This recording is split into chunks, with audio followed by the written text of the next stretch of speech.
Bueno, primeramente, buenas tardes. Somos el grupo 6, tema 5, pavimentos intermedios flexibles, y esos son los integrantes del grupo. Siguiente, por favor.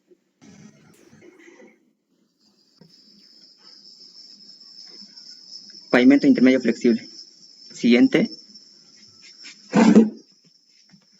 Vamos a hacer la definición.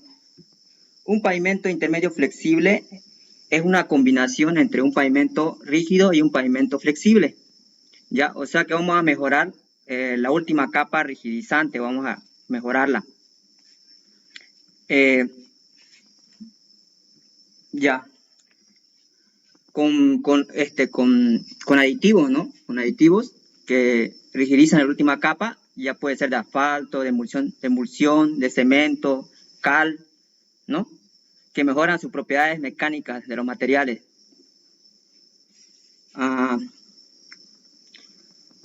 Ya. El siguiente, por favor. Hablamos de la clasificación de los pavimentos intermedios flexibles. También se la denomina con pavimentos semiflexibles, pavimentos semirrígidos. ¿Ya? El pavimento intermedio flexible con carpeta asfáltica, hay diferentes opciones, ¿no? De pavimento semirrígido con base tratada con asfalto, carpeta asfáltica en caliente, base tratada con cemento y con base tratada con cal, ¿no?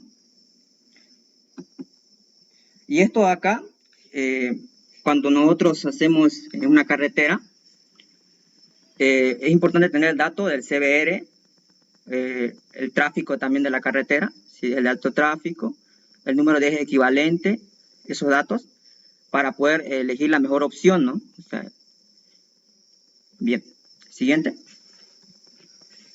Y la otra sería pavimento semirrígido con adoquines de concreto, ¿no?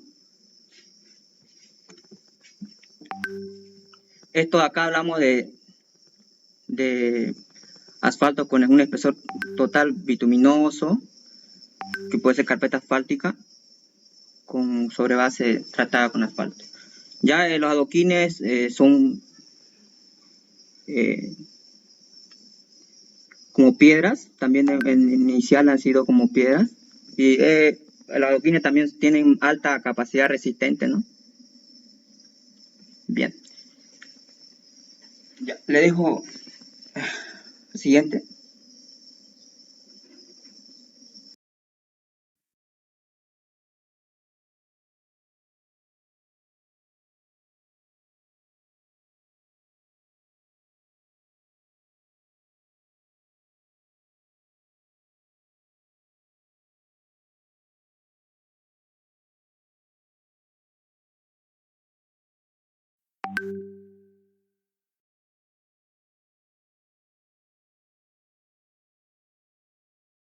¿Quién va a exponer eso?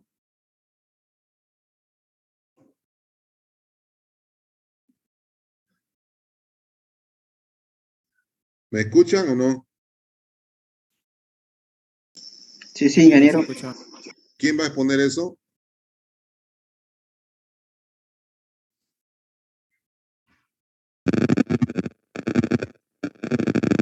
Ingeniero, buenas tardes. Dice que se lo podría aceptar. Es que no puede exponer desde su computadora porque el audio no le da, está entrando desde su teléfono. ¿Y qué quería? Lo acepte, ingeniero. Uno de ustedes puede hacerlo, pues. Ingeniero, a lo que se refiere, si lo puede aceptar a la sala, que él se va a conectar por su celular para poder exponer. Ya, ahorita.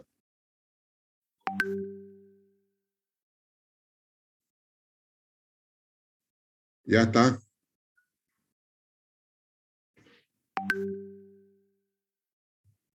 Ahora sí.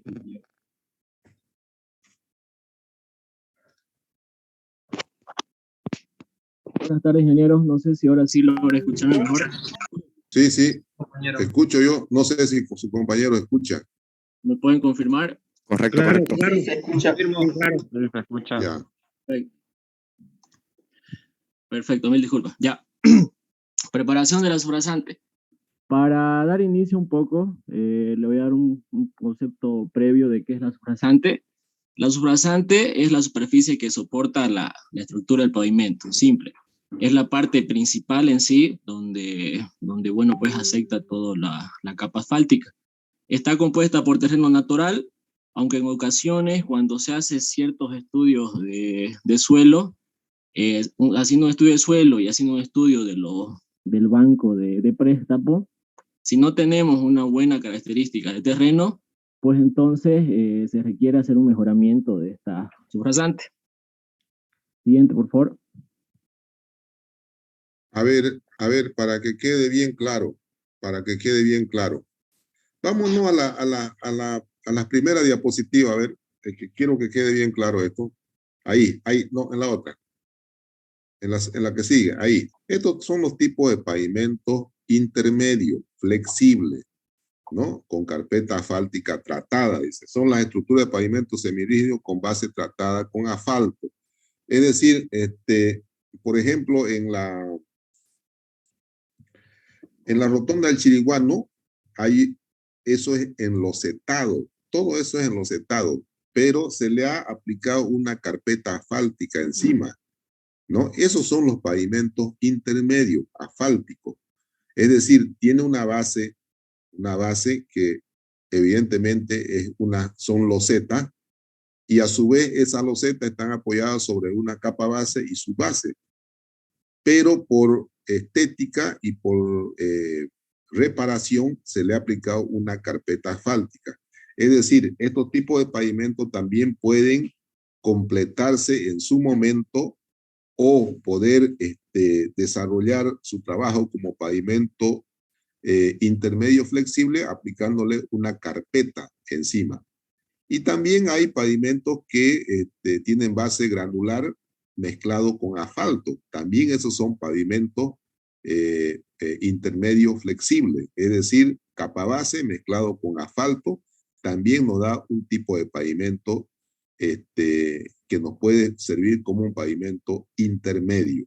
¿Ya? Entonces, todos esos pavimentos son pavimentos intermedio flexibles. Y aquí también pone pavimento intermedio rígido, pero en realidad nuestro tema es pavimento intermedio flexible. ¿Ya? Entonces le he dado dos ejemplos yo, esos son tipos de pavimento intermedio flexible. ¿Ya? Adelante, a ver. La subrasante, vámonos a la subrasante. A manera de repasar, la subrasante es aquella que recibe la capa subbase. Es decir, algunos me dirán, ¿es terreno natural? No. La subrasante es aquella superficie compuesta por terreno natural regularizada, es decir, con el terreno natural y encima del terreno natural regularizan con un material de tal manera que alcance una cota continua, una cota uniforme, como una mesa, digamos, ¿no? Para poder recibir la subbase.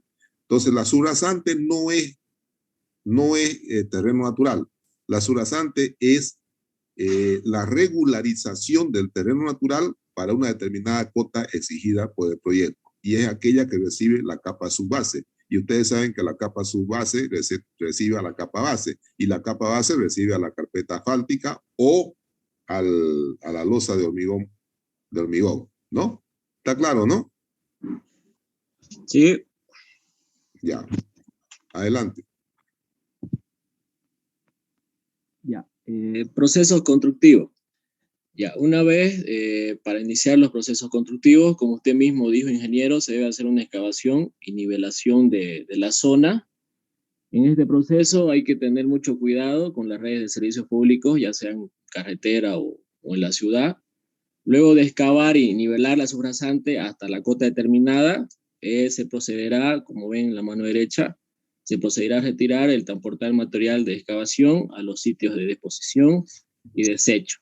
Esto por lo general se requiere un personal, un operario, un ayudante, una retroexcavadora, un mindicarador y una volqueta. Siguiente, ya, por a ver, favor. un ratito, ahí nomás. Esa foto es importante. En esa foto se está sacando, fíjense, ese material negro, ese material vegetal. ese material que puede estar constituido por basura. Yo le comento un caso del barrio San José Obrero y Lazareto. Yo fui fiscal de obra en esos dos barrios. Y esos dos barrios eran botaderos municipales. Ahí hacían el botado de las basuras cuando Santa Cruz era muy pequeño. Entonces, así como es Normandía, bueno, aquí no había ningún tipo de tratamiento y toda la basura botaban en esos dos barrios, que además de ser un botadero, el suelo era arcilloso, era muy arcilloso, dañino para el pavimento. Entonces, ¿qué hicimos?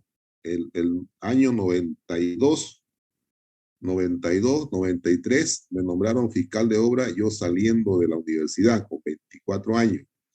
Me nombraron fiscal de obra de ese barrio. Para un determinado pavimento se necesita tener un determinado CBR de la subrasante, por decir 15 de CBR. Y ese CBR que arrojaba ese material era 5. O sea, ni idea de soportar el tráfico que se le iba a dimensionar. Entonces, ¿qué hicimos ahí? Cambiamos ese material, que este material es un material vegetal prácticamente. Ni siquiera es una arcilla A6, A7, es un material vegetal expansivo, el que están viendo en pantalla. Entonces cambiamos, así era el material de Lazareto y San José Obrero, cambiamos un promedio de 60 centímetros a todo el barrio, porque ese suelo no era, o sea, no era apto para pavimentación. Agarramos en un promedio de 60 centímetros, hemos cambiado por un A3 y un A24, ¿no? Y ahí ya logramos el CBR arriba de 15. Y recién comenzamos a pavimentar, porque las especificaciones técnicas decían CBR mayor o igual a 15. 92, fíjense el pavimento hasta ahorita, prácticamente no lo han tocado, creo que 1, 2 o 3 paños, yo paso por ahí siempre, 1, 2 o 3 paños en todo el barrio, nada más. ¿Por qué? Porque le dimos una buena base. Entonces ustedes cuando tengan este tipo de material, automáticamente lo primero que tienen que hacer es hacer ensayos de laboratorio para ver si su CBR corresponde al CBR especificado. Si no corresponde, hay que hacer cambio de material. Si no, toda esta plataforma se le va a acolchonar. ¿Qué quiere decir acolchonar? Se le va a hacer inestable cuando pasen las volquetas. En otras palabras, algunos dicen un ñomomo, ¿no? Eso que se da en el río, así inestable se vuelve. Entonces ustedes tienen que cambiar ese material para llegar al CBR y a la compactación que se exige en el pliego de especificaciones. 2 cosas tienen que hacer. Verificar CBR y segundo, verificar la compactación al 95% que se exige en este tipo de pavimento. ¿Quedó claro o no? Sí, ingeniero. Ya. Adelante. Siguiente, por favor. Ya. Ahora, mejoramiento de la subrasante. Como bien dijo el ingeniero, hay que verificar el tema del CBR. Una vez posterior verificando el CBR, pues en base a eso se tomarán las decisiones de qué material se podrá aplicar para el mejoramiento de la subrasante. Uno de esos es, como ven ahí en la foto, también, de acuerdo a los resultados que tengamos, podemos aplicar materiales ligantes. Uno de esos materiales ligantes puede ser la arcilla. Y también uno de los más conocidos es hacer una dosificación de suelo cemento. En base a esto ya podríamos hacer el mejoramiento de la subrasante. No sé si estoy en lo correcto, ingeniero. Claro, en la subrasante no hay que ponerle arcilla, porque la arcilla tiene un CBR de 4, de 5. O sea, en la subrasante hay que poner materiales granulares, preferentemente un A24, es decir, una arena con ligante, con material cohesivo. Entonces, un A24 es el material ideal para poner como subrasante, que garantiza un CBR arriba de 15. En este caso están haciendo un tipo de estabilización con piedra, que también se hace, pero es en lugares donde hay el nivel freático está muy encima. Entonces se hace estabilización con piedra y después encima de la piedra ya se echan las demás subbase y capa base, ¿no? Entonces esto es en lugares donde el nivel freático está muy arriba, se hace estabilización con piedra, ¿ya? Pero para la subrasante poner como cambio de material arcilla, no, porque la arcilla tiene un bajo CBR cuando está húmeda. Cuando está seca, evidentemente tiene un CBR alto, pero en las condiciones que está en Santa Cruz, la arcilla generalmente está en condiciones húmedas, entonces su CBR es muy bajo. Es ¿Ya? muy bajo. Perfecto. Siguiente, por favor. Riego de imprimación y riego de liga. ¿En qué consiste esto? Consiste en la aplicación de la emulsión asfáltica de manera uniforme y constante, lo cual cubre la superficie de la base granular, como dijo el ingeniero. Este riego ayuda a la adherencia entre la base y la primera capa de mezcla asfáltica. Evita que el material de la base se desplace debido a las cargas de tránsito que vamos a tener constantemente y protege la base de la intemperie. Entonces, para realizar la imprimación de riego o de liga de la superficie, se debe limpiar de manera que se retire el polvo, el barro y demás materiales sueltos. Ya, a ver, ahí complemento, es que hay que identificarlo bien. Hay una diferencia entre imprimación y riego de liga. La imprimación es la que se hace bajo una taza determinada con camión aguatero. Obviamente es la emulsión asfáltica que va ahí, no es agua. Se hace al finalizar la tarea de la capa base, con dos motivos. Uno, de que no salga la humedad, ¿no? De la humedad que tiene la capa base. O sea, con la imprimación queda eso confinado, ¿no? No hay pérdida de humedad. De repente ustedes terminan una capa base hoy día y la colocación de carpeta va a ser de aquí 5 días. Entonces, en esos 5 días puede perder humedad la capa base y, por supuesto, puede perder sus cualidades de CBR. Su CBR puede bajar, ¿no? Entonces, para eso es la imprimación. Para inmediatamente acabamos la capa base, se imprime todo el tramo que hemos ejecutado capa base. ¿En qué consiste el riego de liga? El riego de liga ya consiste en aplicarla antes, ese mismo día, antes de aplicar la carpeta. Es decir, sirve de adherencia entre la carpeta y la capa base, que ya está imprimada, ¿no? Entonces, esa función cumple el riego de liga. Hacer de nexo entre la carpeta de rodadura y la capa base. Y el riego de liga se lo pone horas antes de aplicar la carpeta. Es decir, si tengo que aplicar carpeta, por decir, si el tramo imprimido está 250 metros y yo solamente voy a poner carpeta 150 metros, hoy hago mi riego de liga para los 150. No hago para los 250, sino para lo que voy a poner carpeta. ¿Está claro? Sí, ingeniero. Ya, adelante. Ingeniero, una consultita. Sí. El momento de hacer el riego de imprimación, que es lo primero que se hace, el suelo, tengo entendido, tiene que estar húmedo, ¿cierto? Antes de iniciar la imprimación. ¿O tiene que estar seco? Sí, debe estar húmedo, superficialmente seco. ¿Entienden, no? O sea, se riega con aguatero y esperar que eso se consuma. Y cuando está superficialmente seco, ahí se hace la imprimación. No se puede hacer imprimación cuando haya todavía charcos de agua en la capa base. Ya tiene que estar húmedo, superficialmente seco. ¿Está bien? Listo, ingeniero. Ya. Gracias, ingeniero. Doy paso a mi siguiente compañero. Adelante. Tratamientos superficiales. Se designa por tratamiento superficial a cualquier tipo de revestimiento bituminoso delgado con un espesor menor a 1 pulgada. En sí, un tratamiento superficial es un revestimiento flexible en el que un agregado es colocado uniformemente sobre un ligante bituminoso y esto es aplicado previamente sobre la calzada para luego pasar a ser compactado. Siguiente. Existen diferentes tipos de tratamiento superficial que son los riegos antipolvo, riegos de imprimación, tratamientos superficiales simples, tratamientos superficiales múltiples, sellados con lechada asfáltica, riegos en negro, capas de adherencia y riegos de sellado.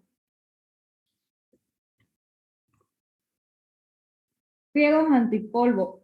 Esto se lo define como la aplicación de un ligante asfáltico con el fin de eliminar el polvo del mismo y facilitar así la circulación. Su principal característica del riego antipolvo es que protege la acción destructora de los agentes atmosféricos, elimina lo que es el polvo de la superficie del camino, tiene un bajo costo y nos da un elevado rendimiento. Riego de imprimación. Esta es la aplicación de un ligante hidrocarbonado sobre una capa granular. Esta imprimación es mezclada en la superficie de la base y logra lo que es cerrar los huecos, endureciendo la superficie, y también nos colabora con la ligazón de la capa asfáltica que se colocará encima. Este riego nos sirve para mejorar lo que es el agarre entre las capas granulares y bituminosas, mejorando lo que es la transmisión de carga. El tratamiento superficial simple consiste en lo que es la aplicación uniforme de un ligante asfáltico sobre una estructura de pavimento. El tratamiento superficial múltiple, estos son conocidos como sistemas bicapa o tricapa. Se aplican 2 o 3 capas de tratamiento superficial simple y el tamaño del material de cada una de las capas se debe aproximar a lo que es la mitad del que conforme la capa anterior. Siguiente, por favor. Sellado con lechada asfáltica. Esta es una técnica que nos sirve para lo que es la conservación o mantenimiento de pavimento. Tenemos el riego en negro, que se lo denomina riego en negro a todo tipo de tratamiento que se realiza en vías de baja intensidad de tráfico sobre superficies de rodaduras pobres en ligantes y envejecidas. Mediante la aplicación de este riego en negro se consigue lo que es amortiguar parte de estos deterioros y se logra rejuvenecer el pavimento. Capas de adherencia. Esta es la variable del pavimento en la que se debe cumplir y garantizar las principales propiedades de la mezcla asfáltica. Tenemos también el riego de sellado, que son tratamientos que requieren la adherencia completa de un ligante asfáltico a una gravilla que es aplicada posteriormente. En conclusión, la función principal de un tratamiento superficial es que nos sirve como revestimiento de los caminos, nos proporciona un movimiento más suave y seguro de los vehículos, librándonos de lo que es el polvo y dándonos comodidad, y protege la estructura del pavimento subyacente de la acción dañina de las aguas de infiltración. Método del Instituto... A ver, un ratito, por favor. No sé si han podido apreciar en el segundo anillo, están haciendo este tipo de tratamiento superficial. ¿Han visto? Desde la Paraguay hasta el Cristo. Yo paso por ahí todos los días y han hecho este tipo de tratamiento. El que ven a la derecha, inferior derecha. El que ven arriba, en la parte superior, son los bacheos que llamamos, ¿no? Los sellados con lechada asfáltica. Son los bacheos que se hacen en determinados lugares puntuales de los pavimentos. Pero el que ven, el de la izquierda es un riego de liga o un riego de imprimación. Pero el que ven en la parte inferior derecha, ese es el que están haciendo en el segundo anillo. Es decir, ponen la lechada encima de la gravilla y después hacen que esa gravilla se incruste en la lechada y por el tráfico de las movilidades, eso va regularizando toda la carpeta. ¿Han visto, no? Que están haciendo en el segundo anillo. Es el riego de sellado que están haciendo en el inferior derecho. ¿Ya?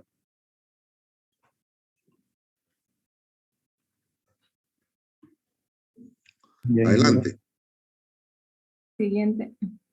Método del Instituto del Asfalto. Este método está basado en lo que es el establecimiento de un límite de deflexión a la estructura del pavimento, el cual es función del número de intenciones de carga. El primer paso para la aplicación del método del Instituto Norteamericano del Asfalto consiste en determinar el número de tránsito para el periodo de diseño. Tenemos el criterio de diseño que mediante esta metodología se asumen las cargas en la superficie del pavimento que producen dos deformaciones, que son la deformación horizontal por tensión y deformación vertical por compresión. El procedimiento propuesto por el Instituto Norteamericano se refiere básicamente a carreteras y consiste en determinar el espesor de la estructura del pavimento, tomando en cuenta los siguientes datos.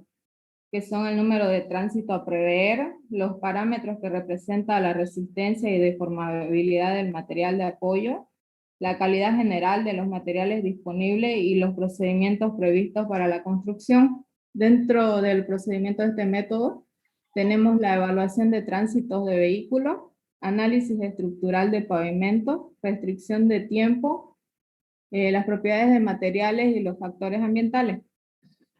Continúa mi compañero ingeniero.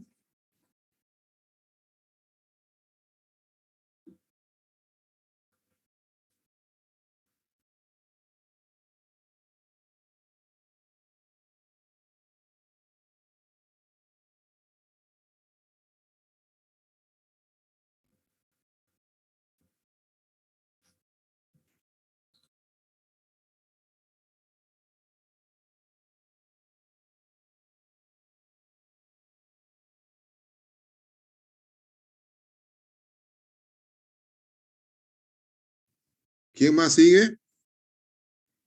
Yo, ingeniero, va a disculpar, estaba con problemas de internet. Ahora Ya. sí, ingeniero, a mí me toca exponer lo que es el método de Bell. Este método, en síntesis, se divide en, para entender lo que trata de explicar esto, hay que estudiar un poco lo que es la historia del pavimento en Bélgica, que se divide en tres grandes fases, que es antes del año 1930, entre 1930 y 1955, y a partir del 1955. Anterior al año 1930, estamos hablando de, en términos generales, que se realizaban pavimentos con 10 centímetros de espesor aproximadamente y se colocaban sobre un empedrado utilizado como base y de perfil bombeado. Las losas fabricadas con hormigón muy rico de cemento con aproximadamente 500 kilogramos sobre metro cuadrado de resistencia, ¿no?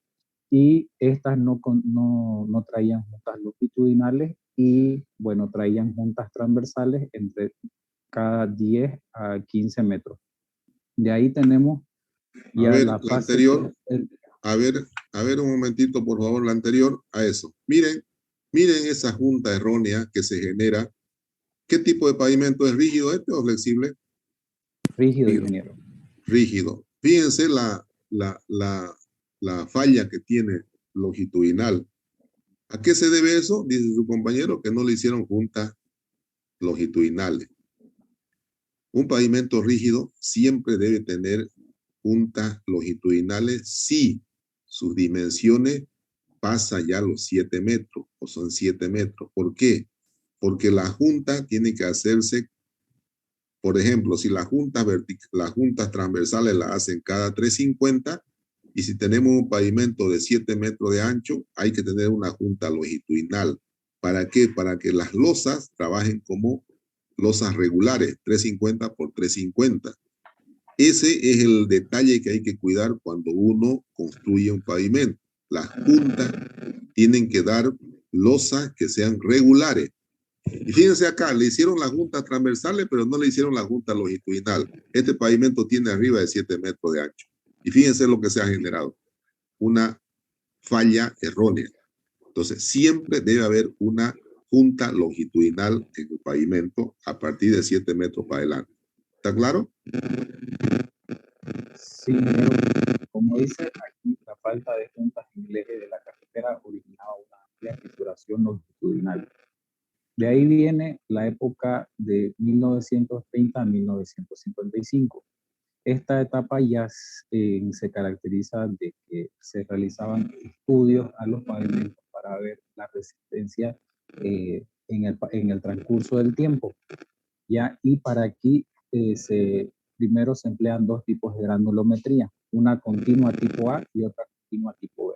Aquí en el siguiente cuadro pueden ver la diferencia entre cada una de las granulometrías. Y con estas granulometrías que se obtienen hormigones de resistencia ya oscilan entre los 600 a 1000 kilogramos. Su micrófono, contrólelo mejor. Ya, ingeniero. Y sobre todo, como le indicaba anteriormente, en esta época que se emplea un estudio de las carpetas asfálticas.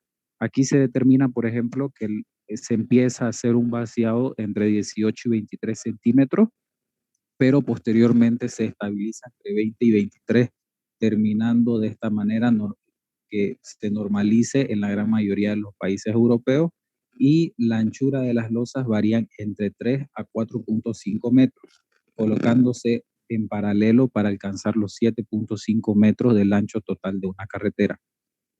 ¿Ya? De ahí tenemos la segunda época, que va de 1955 para adelante. Ya esta, ¿en qué se caracteriza? Se caracteriza todas estos datos recabados durante 25 años, y con los datos que se lograron analizar se empiezan a hacer mejoras en el pavimento para de esta manera alargar su vida útil cada uno de ellos. ¿Ya? Para esto los estudios se orientan en dos direcciones principales: las características que debe poseer un buen cimiento, y por último, las características que debe tener un buen pavimento rígido. Dentro de esta última se estudian tres tipos de fundamentales de pavimento, fundamentales de pavimento, ¿sí? Con hormigón en masa, hormigón armado y hormigón pesado. Ya en el caso de las autopistas, vamos a ver ahorita el caso puntual de las autopistas, el pavimento de hormigón, normalmente de 3 centímetros de espesor, se coloca en una base que puede ser ya sea de un suelo estabilizado, de un hormigón magro, y también moderadamente se utiliza también bases mixtas constituidas por una primera capa de adoquín y recubierta con una segunda capa de un material bituminato aplicado en caliente. Ya, ahora, esto que nos da de experiencia, por ejemplo, eh,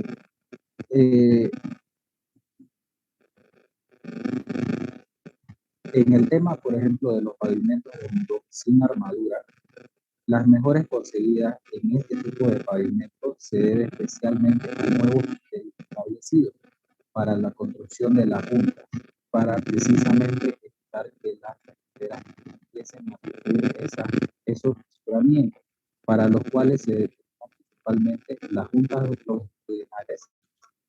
La experiencia de los casos de Bélgica, se determina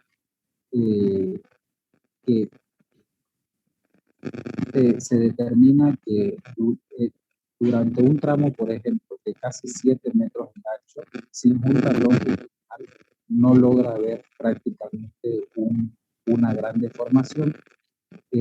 Por eso, tampoco parece necesario reforzar el centro de estas losas de gran anchura con barras de anclaje para prevenir una posible fisuración longitudinal. Esto, pero vale aclarar que esta técnica no ha sido admitida actualmente debido a que preferentemente se siguen utilizando las cosas de 3 a 3.5 que van en paralelo para tener un mayor rendimiento. De ahí tenemos las juntas transversales, que dentro de estas juntas se separan las juntas transversales de dilatación y las juntas por retracción. ¿Cuál es la diferencia? La de dilatación, su objetivo es aumentar progresivamente la distancia entre las puntas, disponiéndose primeramente cada 100 metros, cada 300 metros, hasta terminando cada 10 metros, ya hasta dar en 1960 y 1963 lograron hacer, por ejemplo, un tramo de autopista de casi 14 kilómetros de una losa conjunta.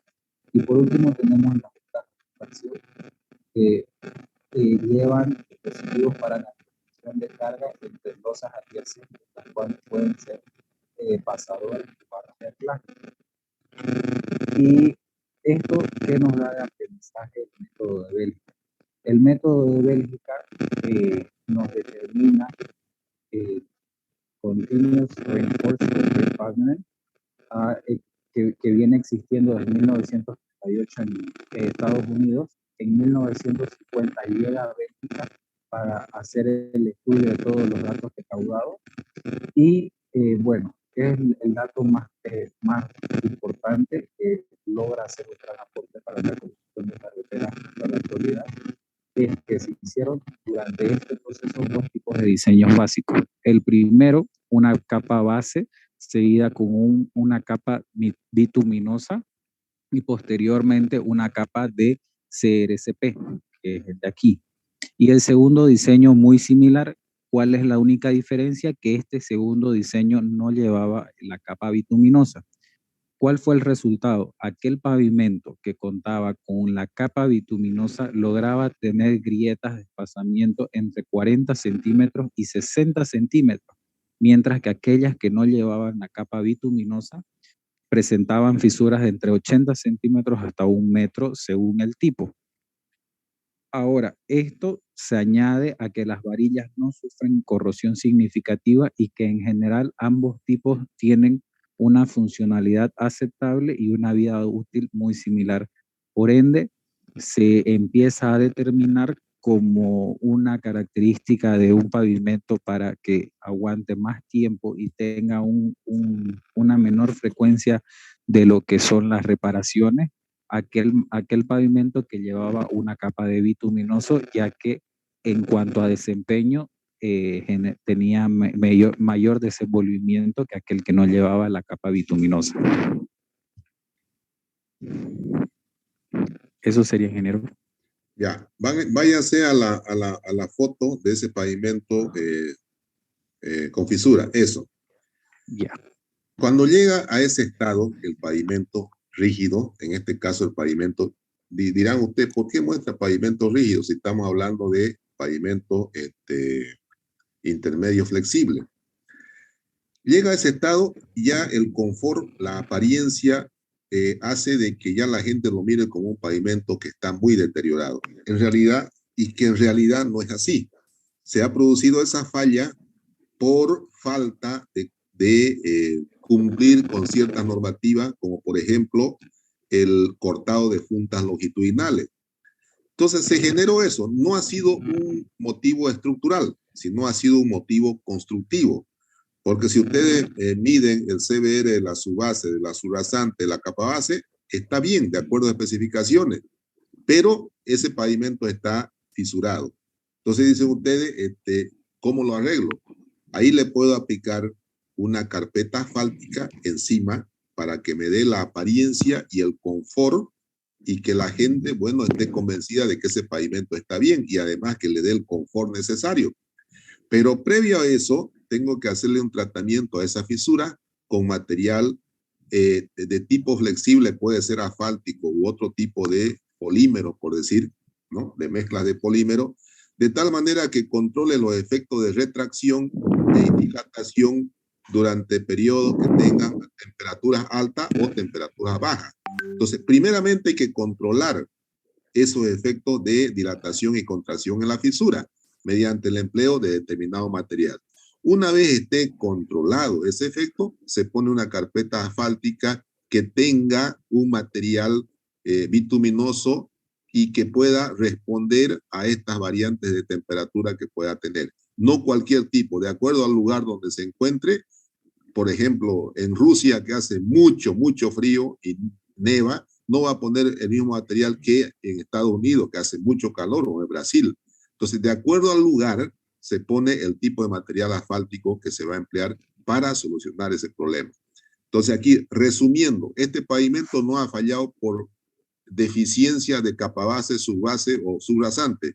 Este pavimento ha fallado por cuestiones de deficiencias constructivas. Entonces, se lo puede mejorar con una carpeta asfáltica encima, bajo todos estos criterios de estos métodos que ha citado su compañero. No sé si se entendió. Sí, ingeniero. Ya. Adelante, sigan entonces. Ya, ingeniero, y valga aclarar, por ejemplo, aquí lo que usted indicaba, entre las direcciones principales que ya recauda este estudio, está, por ejemplo, las características que debe poseer un buen cimiento. Y entre las características principales, primero dicen que se determina que el suelo primeramente debe estar debidamente estabilizado, con aproximadamente 15 centímetros de espesor. A partir de los 14 días, el suelo estabilizado ya logra poseer un índice CBR comprendido entre los 100 y 300 por 100. Las nuevas normas ya de Bélgica determinan una resistencia con placa de unos 200 centímetros cuadrados, mientras que si el cimiento es de hormigón malo, debe llevar unos 15 centímetros de espesor. Y bueno, este criterio de la calidad se basa en la resistencia a la compresión medida a los 56 días sobre probeta cilíndrica. Ya, está bien. A ver, la fotito otra vez para mostrarle alguna otra cosa con azul. Ya, está bien lo que usted dice, ¿no? Pero a ver, ¿cómo compruebo? Vámonos a la parte práctica. ¿Cómo compruebo que esto no es estructural? ¿Cómo compruebo de que esto no ha sido ocasionado por falla en la subbase, capa base o la subrasante? ¿Cómo compruebo eso? ¿Quién me puede decir? Mediante una tracción de testigos, ingeniero. Ya, extracción de testigos es para ver cómo está mi hormigón. Pero ¿cómo compruebo las capas de abajo?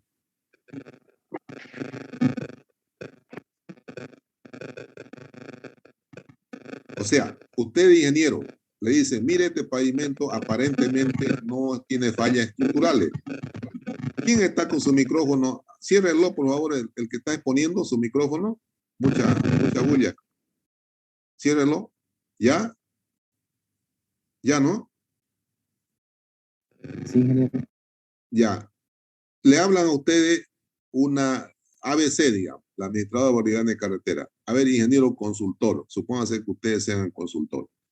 Este pavimento aparentemente no tiene falla estructural. Aparentemente su falla ha sido por falta de cortado de juntas longitudinales y transversales. Hágame un diagnóstico, ¿no? De qué está ocurriendo con este pavimento. ¿Qué tipo de falla tiene? ¿Qué harían ustedes?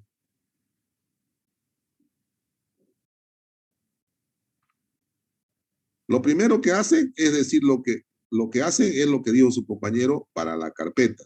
Extraigo un testigo, rompo y veo si responde a la especificada. Su resistencia está dentro de la especificada en el proyecto. Eso es lo primero que hago para la losa.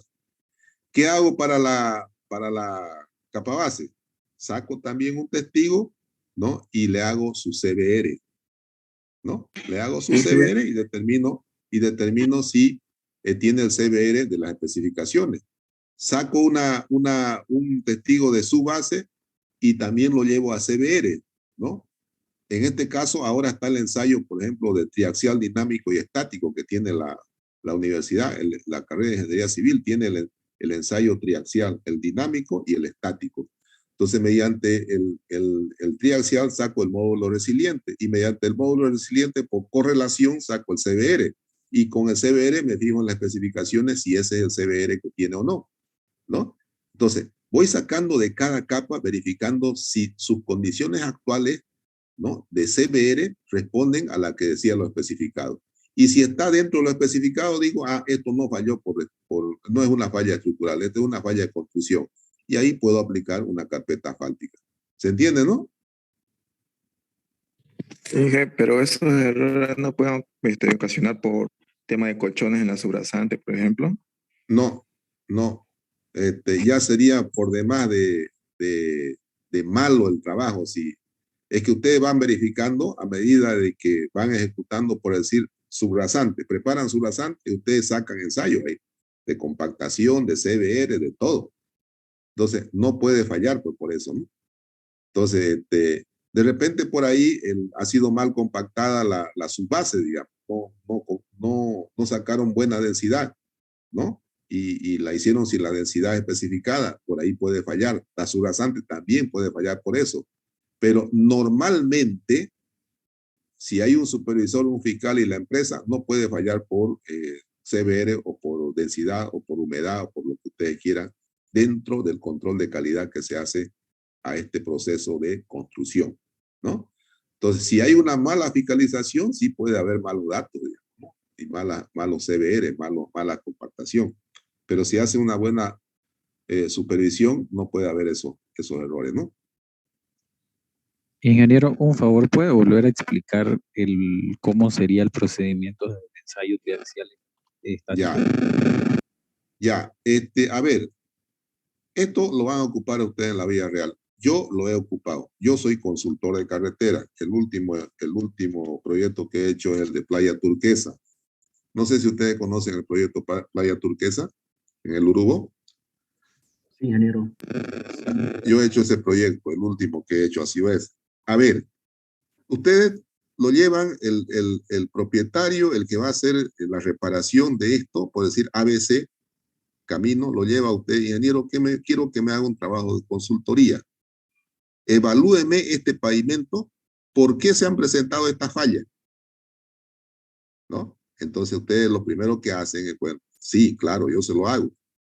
Lo primero que tengo que hacer es sacar un paño, ¿no? Un paño y hago una calicata. Se puede hacer de dos maneras. ¿Qué es una calicata? Un pozo. Un pozo. Lo correcto es sacar de cada capa una muestra inalterada, se llama. Una muestra con un, por ejemplo, sacan la losa y de la capa base sacan una muestra inalterada. Con un cuchillo sacan un cubo, digamos, ¿no? Un paralelepípedo, un cubo bien con cuidado. Esa muestra, al igual que como si fuese un testigo de la losa, lo embolsan bien para que no pierda su humedad. Lo embolsan ese testigo de la capa base. Y van y lo adecúan a la norma en laboratorio, es decir, lo adecúan a las dimensiones que tiene que tener para ser aplicado bajo el ensayo triaxial, ¿no? Entonces lo adecúan a lo que dice la norma de laboratorio y hacen el ensayo triaxial. Obtienen el módulo resiliente y con ese módulo, ¿por qué el triaxial? Porque el CBR no se hace de muestra inalterada, el CBR se hace bajo un proceso de compactación a humedad óptima, se lo cura a 4 días y a los 4 días recién se hace el ensayo. Para verificar esto es mejor mediante el triaxial. Entonces el triaxial se saca la muestra inalterada, como le he dicho, y se hace el ensayo triaxial. Con el triaxial, ya sea con el estático, con el dinámico, se saca el módulo resiliente. Con el módulo resiliente ya hay correlaciones que me indica qué CBR va a tener para un determinado módulo resiliente. Bueno, una vez obtenido ese CBR, comparo con el CBR especificado para esa construcción. Y si ese CBR está mayor o igual que el CBR especificado, digo, no falló por capa base. ¿Se entiende o no? Sí, ingeniero. Ya, entonces no falló por capa base. Hacen lo mismo, sacan otra muestra de la subbase, lo llevan a la estándar de la normativa para laboratorio, para su ensayo en triaxial, sacan los mismos datos de módulo resiliente, hacen la correlación a CBR y dicen, ¿el CBR es mayor o igual al especificado? Sí, bueno, no falló por subbase tampoco. Y así mismo hacen con la subrasante. Entonces es un ensayo clave el triaxial. Y a partir de eso concluyen, esto fue falla de construcción. Y obviamente se va a notar porque las juntas no la han hecho como las que deben hacer. Los paños tienen que ser regulares en un pavimento rígido. ¿Qué quiere decir regulares? Que más o menos sus dimensiones sean iguales. El largo sea igual al ancho. Y si no es, bueno, que sea 20 centímetros hasta 50 centímetros más, pero no más de eso. Si no, va a fallar la losa. ¿Está bien? Inge, ¿y cada cuántos metros se debe sacar una muestra si la falla es larga? Depende. Ustedes, digamos, si van a llegar hasta su rasante, haciendo la verificación, previo a la construcción de una carretera se hace un mapeo de subrasante, se llama. ¿En qué consiste ese mapeo? En que ustedes van a poder determinar a lo largo de toda la carretera en qué espacio hay arcilla y han hecho un mejoramiento de su rasante, en qué espacio hay un material arenoso y no han hecho mejoramiento, en qué espacio tiene un material limo arcilloso y han hecho mejoramiento. Entonces ya ustedes tienen un mapeo de la subrasante. Entonces, ¿dónde tienen que sacar las muestras? En cada lugar donde sea representativo de aquel material que ustedes tenían en el mapeo, ¿no? Por eso es importante tener un mapeo primero de subrasante. ¿Qué tipo de material hay a lo largo de toda la vía? Ese es el primer trabajo que se debe hacer cuando uno hace un proyecto de carretera. ¿Se Ingeniero, entiende? Sí. disculpe, ¿qué ensayo dijo que tenía que hacerle a mi suelo o a mi capa base, subbase? El ensayo de triaxial. El triaxial lo- también se puede hacer en probetas de hormigón, ¿no? También se puede hacer, pero más es para suelo, porque son, son sensores que son bien sensibles. Las probetas de hormigón se hacen nomás en las prensas, digamos, y en la prensa universal, tanto en la prensa universal como en la prensa normal de compresión, que tiene el ensayo también de flexión por tracción y que tiene el ensayo por flexión axial, ¿no? Entonces, en la prensa de compresión hay instrumentos, hay accesorios que nos permiten hacer esos ensayos. Yo le digo porque yo he sido jefe de laboratorio de la carrera del 2009 al 2012, ¿no? Entonces, he trabajado bastante ahí. Y yo he adquirido todos esos equipos que hay en el laboratorio, ¿no? Durante mi permanencia como director, ¿ya? Entonces, los conozco, los ensayos que hay dentro del laboratorio. ¿Está claro? Sí, ingeniero, Sí. muchas gracias. Como lo vi que se hacía en probeta, yo creí que son para probetas, pero ya me fijé. Claro, en realidad son especímenes, se llaman, no se llaman probetas, se llaman especímenes, esto que se saca del suelo, ¿no? Y se lo lleva a una dimensión que exige el ensayo triaxial. Entonces, y ahí ya se hace, pero es muy importante que al extraer ese espécimen, usted lo ponga en una bolsa plástica para que no pierda su humedad, porque tiene que hacerla con su humedad que está en el terreno. ¿Se entiende, no? Eso quería que nos explique un poquito, ingeniero. Hace un momento usted habló de la diferencia de la humedad que era necesario para... Era la diferencia entre... Le explico. A ver, cuando ustedes compactan un suelo, ya sea su rasante, ya sea su base, ya sea capa base, ustedes han hecho una curva de compactación en laboratorio, ¿no? Se hace una curva de compactación. ¿Para qué? Para determinar la densidad máxima y la humedad óptima. ¿Saben hacer ustedes eso, no? ¿O no? Suelo. ¿Ya han llevado suelo? Sí, Ya. Entonces, deriva la ecuación de la gráfica. Sí. Entonces, cuando ustedes hacen una curva de compactación, la hacen con mínimo 5 puntos. Ponen el material y le van aumentando agua en 3%, en 3%, en 3%, y van haciendo los correspondientes ensayos de compactación en el Proctor. Una vez tienen mínimo 5 puntos, proceden a hacer la curva de compactación. ¿Qué se halla con la curva de compactación? La humedad óptima y la densidad máxima. ¿Para qué nos sirve esa humedad óptima y la densidad máxima? Para que en campo nosotros trabajemos, cuando estemos compactando nuestro material, trabajemos con esa humedad óptima. Entonces, si la humedad óptima es de 11%, por decir, nosotros en campo vamos a empezar a trabajar con un 13%, 14%. ¿Por qué? Porque durante el trabajo se va a generar fricción entre el compactador y el terreno y el material que estamos compactando, y al haber fricción hay calor, y al haber calor hay evaporación.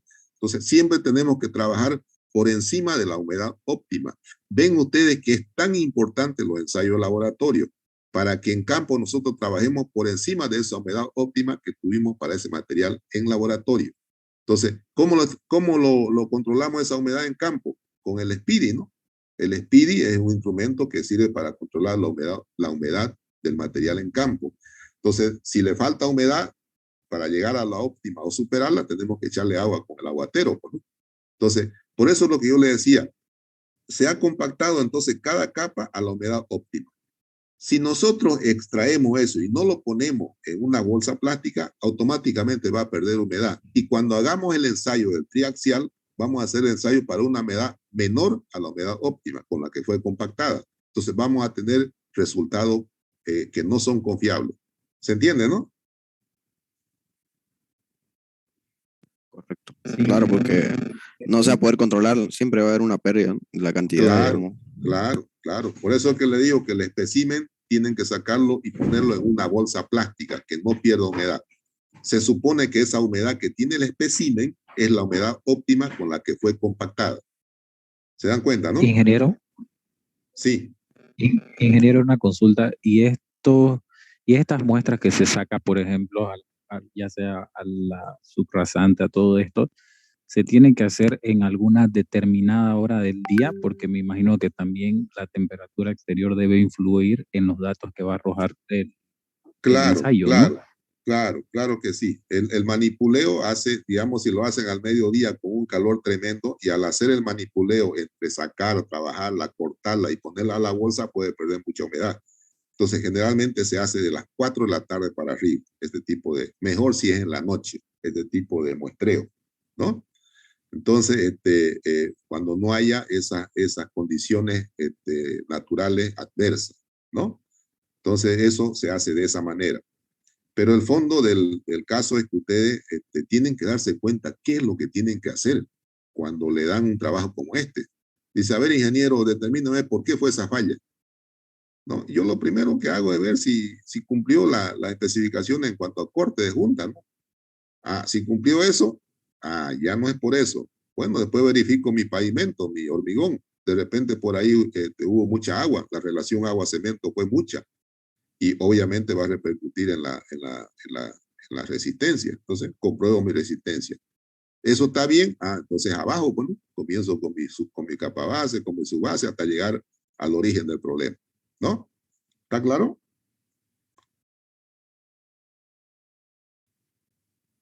Sí, sí. Entonces, a ver, yo le doy un consejo, jóvenes. Yo, por ejemplo, muy pocas veces he tenido problemas en evaluar una estructura, tanto una edificación, varias veces lo he hecho, como pavimentación. Yo he tenido una serie de trabajos de este tipo. ¿Sabe cuál es el detalle principal que ustedes deben dominar? Ensayos de laboratorio. Ustedes deben ser ingenieros civiles con pleno conocimiento de los ensayos de laboratorio. Si ustedes tienen pleno conocimiento de los ensayos de laboratorio, no van a tener ningún problema en evaluar un tipo de estructura como este, por ejemplo. Porque rápido se van a dar cuenta qué es, ¿no? Yo afortunadamente, aparte de que siempre fui auxiliar de la materia de laboratorio, en mi época de estudiante, obviamente después fui jefe de laboratorio y para beneplácito, pues, profundicé mucho más mi conocimiento, ¿no?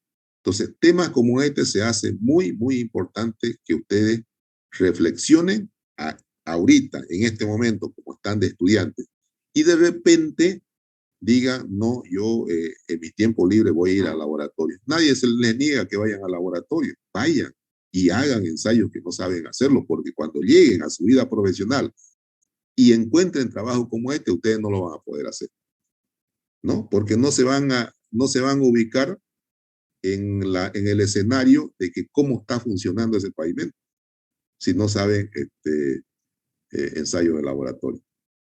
No sé si están de acuerdo conmigo. Por razón. Sí, ingeniero. Ya, Sí, ingeniero. entonces les aconsejo, jóvenes, ustedes todavía son estudiantes, tienen séptimo semestre, les falta todavía 3 años y medio, vayan al laboratorio y hagan todos los ensayos que tengan dudas. Cosa que cuando tengan la vida profesional, ustedes se van a ubicar rapidísimo qué es lo que tienen que hacer en una evaluación o en un diagnóstico de una estructura como esta. A mí le comento, en Playa Turquesa, por hacer este proyecto, que son 46 kilómetros más o menos, lo hice en un mes y medio, $20,000 me han pagado. Entonces, son oportunidades que a uno se presentan, pero que también los debe encontrar con la fortaleza como para poder hacer un tipo de pavimento, ¿no? Entonces, siempre Fíjate me una gusta. pregunta. Sí, Esto es un poco más una curiosidad, ¿no? Estábamos sí, haciendo la otra vez un ensayo, o sea, el ensayo del CBR, en el cual sí, nosotros, digamos, en la última fase, digamos, porque tiene 3 fases, ¿no? El sí, hinchamiento, en la última que era la de comparar lo que eran las cargas, ¿no? En una cierta medición, sí, ¿no? sí, sí, Entonces, para 0,1 pulgadas y para 0,2 pulgadas decía la norma, ¿no? Pero se sí, diseñaba según lo que decía el AUSI, que era para 0,1 pulgadas, y él decía sí. que a varios docentes le había preguntado y Ujú. nunca le dieron una respuesta de por qué utilizaban el 0,1, el valor de 0,1 pulgadas y no el 0,2, digamos. Usted, Claro, el ¿por qué será? 0,1 más o menos es una deformación que se asume como un promedio de todos los tipos de materiales que hay. Entonces, por eso se lo estandariza a 0,1. Pero tampoco es correcto, digamos, ¿no? Porque decimos la arcilla tiene un CBR de 5, pero la arcilla está en condiciones de humedad alta o en las peores condiciones, ¿no? Saturada. Pero la arcilla que ustedes le quiten el agua tiene un CBR de 40. Una arcilla seca tiene un CBR de 40 arriba. Entonces no se lo puede tomar como también una cosa universal. Por eso es que el CBR hoy en día ya está perdiendo su vigencia. Del mismo momento de que uno agarra datos que supuestamente son los medios o estandarizados, diciendo que no responden a la realidad y se lo está sustituyendo por el triaxial. El ensayo triaxial, ese es el que da, en definitiva, las características reales en las condiciones que está un suelo. Entonces, ese 0,1 es como un dato promedio, digamos, de todos los suelos, pero que tampoco responde a la realidad. Lo que responde a la realidad es el ensayo triaxial. ¿Ya? Muchas gracias. Adelante, jóvenes, creo que no hemos alargado un poco, pero bueno, fue saludable, ¿no? Buenas tardes, ingeniero. Buenas tardes, compañero. Ahora me toca exponer el título de Método, Equipo, Personal y Materiales Necesarios para Mantenimiento. Siguiente. Antes. Ahí. Mantenimiento vial.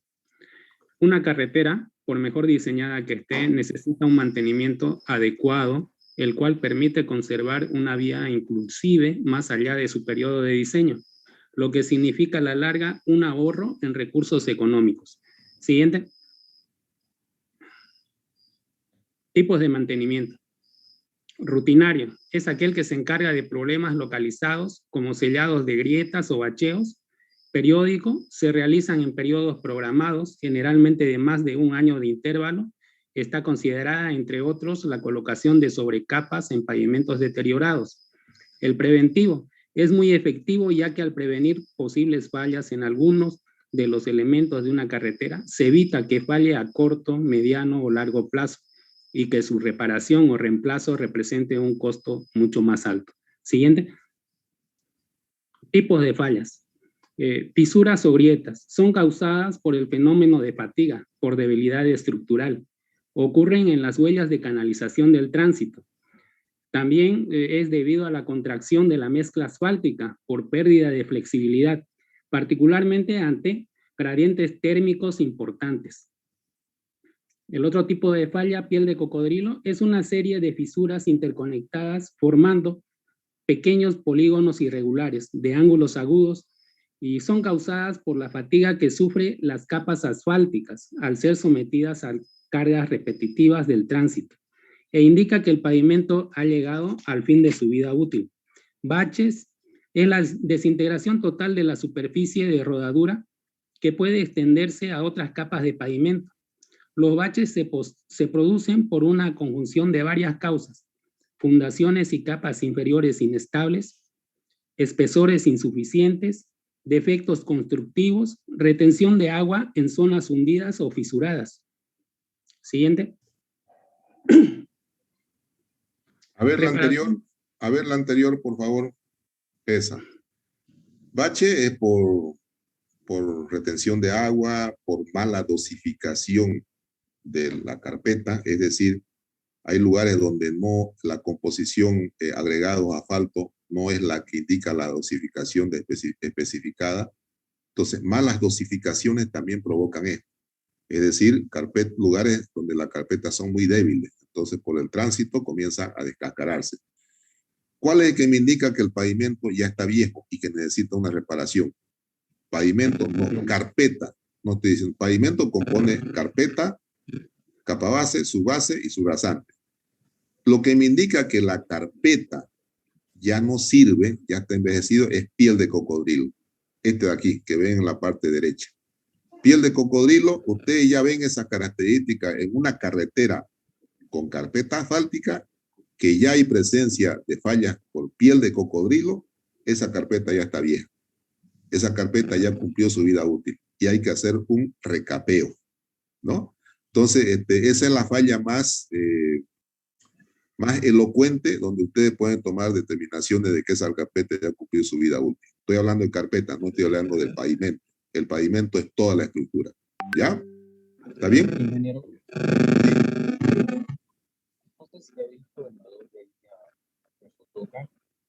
¿Cómo?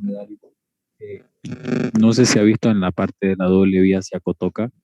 Sí. Hay partes donde están los semáforos y Sí. Da la impresión que como son vías donde transitan camiones de alto tonelaje, no sé si se ha percatado que cerca de los semáforos parece que por el frenado de los camiones y por la fuerza que tienen y la carga que generan, antecito del semáforo se ha generado como que huellas de los camiones y al mismo tiempo unos rompemuelles posteriormente. Es como Sí. que si hayan comprimido el pavimento y eso mismo hayan generado rompemuelles. ¿Eso por qué se da, ingeniero? Ya, eso es por dos motivos. Uno, por ahuellamiento, o sea que la carpeta ha sufrido ya un deterioro prematuro por el tránsito pesado que hay. Eso que se hunde la carpeta se llama ahuellamiento. Y el otro que se arruga hacia adelante, ¿no? Para crear una especie de rompemuelle, eso se llama, ¿cómo se llama esto? Rastreo de material asfáltico por frenado. ¿Qué ha ocurrido ahí? Hay una mala dosificación, hay más cantidad de asfalto que de agregado. Ustedes saben que la carpeta asfáltica está compuesto por agregado grueso y asfalto, y el asfalto solamente tiene el 5 al 7% la dosificación de una carpeta. El material asfáltico solamente de 5 a 7%. Y seguramente ahí le han puesto un 10% de asfalto, entonces mucho asfalto. Entonces llega a frenar los camiones y eso se va arrugando, ¿no? En términos vulgares, y comienza un desplazamiento de material asfáltico y genera esa especie de rompemuelle que hay. No sé si se entiende. Sí, ingeniero. Gracias. Ya. Adelante. Siguiente. Reparación de baches utilizando mezcla asfáltica caliente. El equipo a utilizar atomizadora para limpiar el polvo, volqueta para el transporte del material, rodillo vibratorio para compactar, apisonador vibratorio manual. Siguiente. Mini cargador con fresadora para el corte del pavimento, termómetro digital para controlar las temperaturas del material, herramientas. Las herramientas a utilizar son palas, carretilla, apisonador, picota. Siguiente. Rastrillo, cinta métrica, marcadores para delimitar el terreno dañado. Y la mano de obra está conformada por una cuadrilla de trabajo y donde se requiere un chofer de volqueta, un operador de rodillo, un operador de mini cargador, 3 peones, un supervisor. Siguiente. Mezcla asfáltica caliente. Antes de ser colocada tiene que estar entre 140 a 150 grados centígrados. La mezcla asfáltica está compuesta por una combinación de asfalto y agregados de minerales pétreos en proporciones exactas. La mezcla asfáltica es importante que sea descargado del camión justo en el momento que se va a utilizar para que la mezcla asfáltica no pierda temperatura. La emulsión para el riego de liga. Su principal función es de facilitar la adherencia entre la carpeta y la mezcla asfáltica. Está compuesto por cemento asfáltico, agua y agentes emulsivos. Estas tendrán que cumplir con las especificaciones de la norma que está ahí especificado en la tabla. Hay 2 tipos y grado de emulsión asfáltica y está representada ahí la norma a la cual responden. La temperatura de aplicación que está entre 20 y 70 grados centígrados para cada uno. Siguiente. Procedimiento para la reparación de bache. Como primera, tendría que hacer una revisión de la vía en todo su tramo. Después, la colocación de dispositivos de señalización y seguridad. Después de delimitar el área que va a ser fresado por el minicargador, este se encarga de cortar la capa de rodadura del pavimento. Los cortes deben quedar parejos y verticales. También el área delimitada puede ser cortada utilizando una sierra eléctrica. Igual los cortes deben quedar parejos y verticales. Siguiente. La limpieza del bache. El personal de cuadrilla se encarga de la limpieza. Si la cantidad de residuos es demasiado, el minicargador se encargará de movilizarlo. El fondo de excavación debe quedar nivelado y compactado adecuadamente y quedar libre de material suelto. Luego entra el personal con las atomizadoras para quitar el polvo. La medición del volumen a ser utilizado debe ser un volumen promedio, es lo que se calcula, para luego aplicar la capa de liga. El siguiente, por favor. La capa de liga, los cuales posee una tasa de riego en proporciones que podrán variar desde 0,3 a 0,6 litros por metro cuadrado de superficie, debiendo calentarse a una temperatura entre 60 a 80 grados centígrados. Se deberá colocar evitándose la formación de charcos.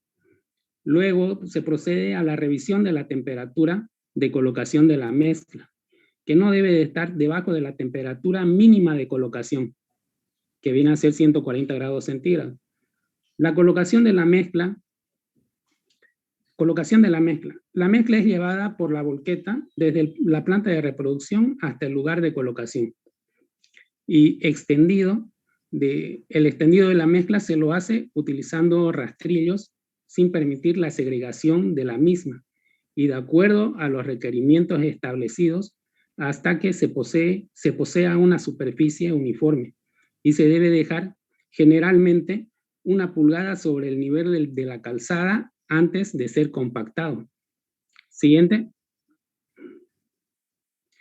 Llega el proceso de compactación de la mezcla con rodillo del liso vibratorio. La compactación debe empezar por los bordes, hacia el centro, dándole diversas pasadas. Eso sería todo, ingeniero. Ok, eso es el famoso bacheo, ¿no?, que se hace para determinados lugares donde ha fallado la carpeta. Entonces, bueno, me parece que ha sido un buen tiempo de poder un poquito discutir sobre los conceptos. ¿Qué le ha parecido la presentación, el tema, la discusión, jóvenes? Buenísima, hija. Muy bien desarrollado. No sé si están bien, gracias por participar también ustedes, ¿no? No sé si está listo el otro o le consulta a ustedes. ¿Vamos con el segundo tema o lo vemos el lunes nomás?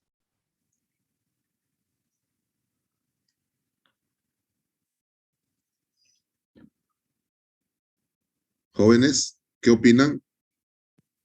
El lunes nomás, hija. Para que hagamos preguntitas, participación. Ya, esta clase es la clase que más me gusta, donde participan mucho. Y ha sido un tema de mucha participación y de mucho provecho. Y en la medida de eso vamos a ir aportando todo lo que sabemos, por supuesto, ¿ya? Entonces nos vemos el día lunes con el tema 6, ¿no? Sí. ¿No me equivoco? Sí. Tema 6, ¿cuál es el tema 6? Sí, adelante. Pavimentos articulados. Ah, ya, pavimento articulado. ¿Ya? ¿Alguien quería preguntar algo? Inge, buenas tardes. Disculpe, tardes. No sé si puedo hablar con el auxiliar. Le pasé su número, no se acuerda. Ah, sí, no pude hablar porque lo llamé y no me respondió, pero lo voy a hacer hoy y mañana. ¿Ya? Ah, muy bien. Ya. Era para ver eso. Claro, está bien. ¿Qué le iba a decir? Entonces, volvemos el día lunes. Preparen bien su tema, por favor. Cualquier duda me pasan este fin de semana para que el día lunes preparen el tema, que es bien bonito también, pavimento articulado. ¿Ya? Bien. No me han presentado, ¿no? Todavía su informe.